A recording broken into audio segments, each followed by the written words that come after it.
அப்படி கொடுத்தா மட்டும்தான் தமிழ்நாட்டில் சில கலைகள் எல்லாம் பிடுங்கி வெளியே போட முடியும். அப்படி இல்லைன்னா இந்த புல்லுரிகள் இந்த கலைகள் வந்து இங்கே அப்படியே தான் டென்ட் அடிச்சு உட்கார்ந்துருக்கும். பாஜகவில் இருந்து அண்ணாமலை வெளியேறாரு, சரி அவரை அனுப்பிடுங்க அப்படி முடிவெடுத்தால் 1 மணி நேரம் இல்லை 1/2 மணி நேரத்தில் அந்த வேலை முடிஞ்சு போயிடும். எல்லாத்தையும் பார்த்தாரு, டக்குனி பிரதமரையும் பார்த்தாரு, ஒரு நன்றி சொன்னார், இவ்வளோ நாளும் பயணம் பண்ணதுக்கு நன்றின்னு சொன்னார், அதோட கிளம்பிட்டாரு. சரி பரவாயில்ல கிளம்புங்க உங்களுடைய விருப்பப்படி பண்ணுங்கன்னு சொல்லிட்டு அவருக்கு ஒரு ஆசீர்வாதம் சொல்லி இல்லை ஒரு வாழ்த்து சொல்லி அனுப்புறதுக்கு ரொம்ப நேரம் ஆகாது.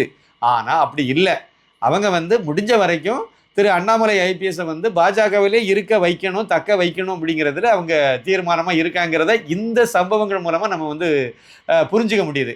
அப்போ முதலாவது பார்த்தது எல்லாமே சம்பிரதாயங்கள் சம்மந்தப்பட்டது. அதில் வந்து பாஜகவினுடைய வளர்ச்சிக்கு இதெல்லாம் தடங்களாக இருந்து இந்த காரணிகள் இந்தந்த நபர்கள் வந்து முட்டுக்கட்டையாக இருந்தாங்க, இதெல்லாம் இப்படி இப்படி பண்ணியிருக்க வேண்டியது இப்படி இப்படிலாம் பண்ணி நாசம் பண்ணிட்டாங்க, இதெல்லாம் வந்து சொல்லியிருக்கலாம், அறிக்கையாக கூட கொடுத்துருக்கலாம். அது நமக்கு தெரியாது. இல்லை அவருடைய ராஜினாமாங்கிறதுக்கு காரணத்துக்கு அதெல்லாம் சொல்லியிருக்கலாம், அது நமக்கு தெரியாது.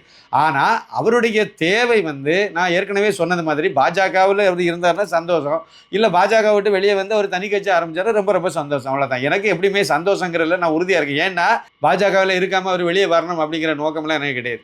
பாஜகவினுடைய மேலிடம் அவரிடம் வந்து அவர் என்ன பார்க்குறாருங்கிறத புரிஞ்சுக்கிட்டு அவருக்குரிய அங்கீகாரம் அதே மாதிரி அதிகாரம் கொடுக்கணும் அப்படிங்கிறது தான் என்னுடைய எதிர்பார்ப்பு. அப்படி கொடுத்தா மட்டும்தான் தமிழ்நாட்டில் சில கலைகள் எல்லாம் பிடுங்கி வெளியே போட முடியும். அப்படி இல்லைன்னா இந்த புல்லுரிகள் இந்த கலைகள் வந்து இங்கே அப்படியே தான் டென்ட் அடிச்சு உட்கார்ந்துருக்கும். கிட்டத்தட்ட என்னுடைய பார்வையில் ஒரு 20 வருஷத்துக்கு மேலே இதாங்க நடந்துட்டு இருக்கு. ஒரு 4-5 பேர் இருந்துட்டு நாங்கள் தாங்க பாஜக, நீங்கள் ஒன்றும் கட்சியெல்லாம் வளர்க்க வேண்டாம், ஒன்றும் நொட்ட வேண்டாம் இப்படிலாம் சொன்ன ஆட்கள் இருக்காங்க.